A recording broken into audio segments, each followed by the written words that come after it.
With tuition on the rise, UNT students are having to work harder, not just inside of school, but outside of school as well.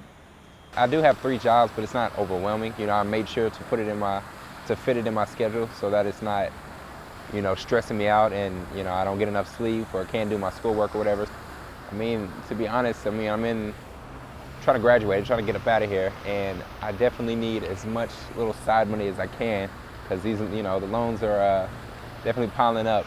I didn't have my financial aid kicking in, and just working like 2 jobs that you're not full time, and trying to pay your rent and pay for gas, bills, all that stuff.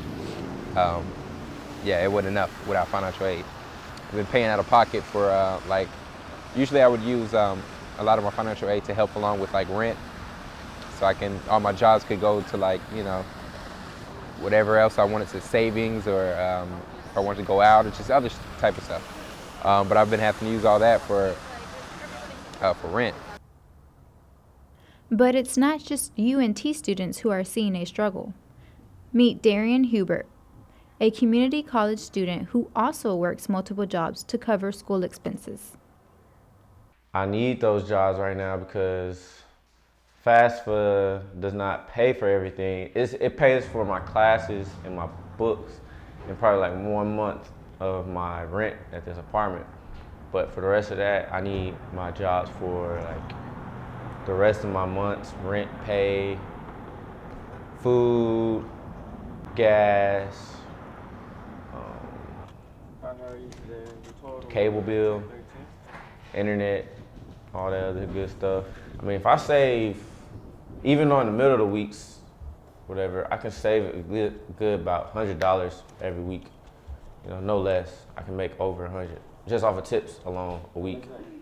Plus, I get my paycheck every 2 weeks, so that's even better. And then my second job, Walmart, I get paid from that every 2 weeks, and I'm making very, very, very good money with the Walmart job.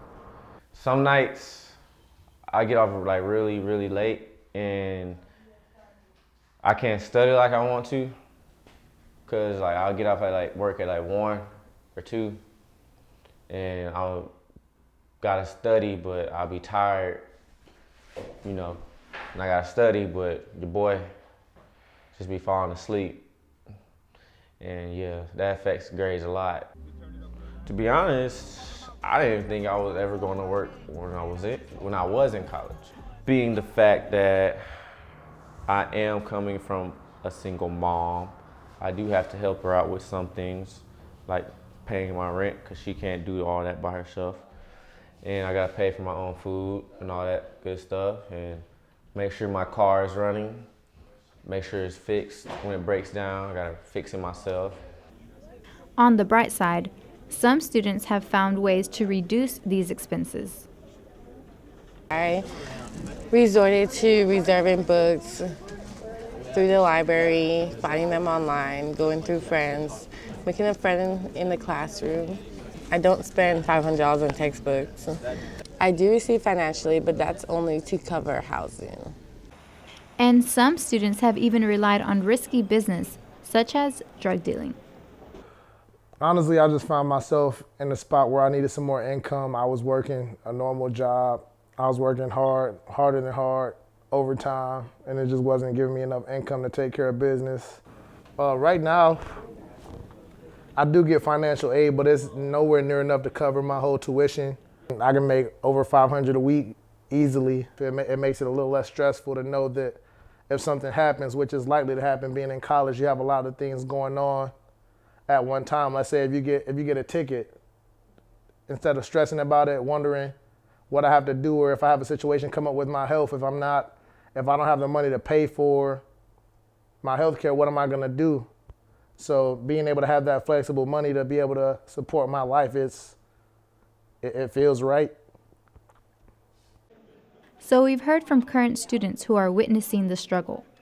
But was it like this for recent students as well? Well, as a graduate student, whether it's a master's or PhD level, tuition just increases in general for any school or institution. So yeah, it was similar to what it is now.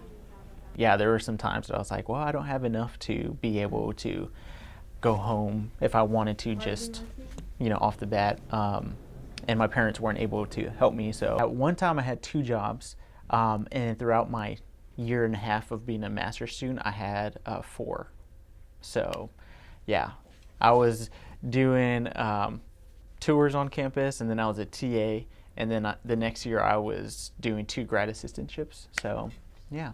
So the question we've all been asking ourselves, is any of this really worth it? So it's hard for me to say, oh man, it's a waste to go to school, because I've gone to school and I'm going to continue going for my PhD. So it's hard for me to believe that, but I'm a pretty logical person. So when I read reports, I feel like now every other month, talking about, well, is college really worth it? And if you saved the $60,000 that it costs you for 4 years of education and you put it into a business, or if you decided to use that and invest it somewhere, you may or may not be more well off, or not in debt, period.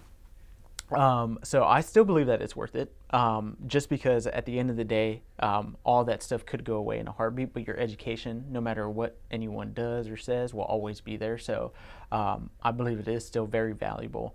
And if anything, if some people finish without debt, and even if you did finish with debt, I think it does show employers that you had the determination to finish school, that you wanted to educate yourself, and that you're competent enough to potentially contribute to their company or their job. So yeah, I think even being in debt and repaying those loans, yeah, I think it was worth it. For NTTV News, Amanda Padron.